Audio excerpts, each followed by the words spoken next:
This poor Sulphur Crested Cockatoo seems like, well, sounds like, definitely that's crying in agony.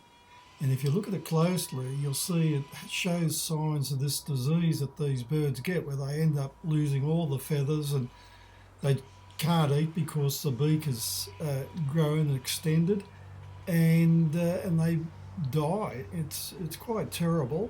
You can see by the look of the healthy one next to the diseased one that this one definitely is in agony. Poor thing. Here's another bird in the insert that I took on another occasion. As you can see, they look terrible, and oh, the poor things.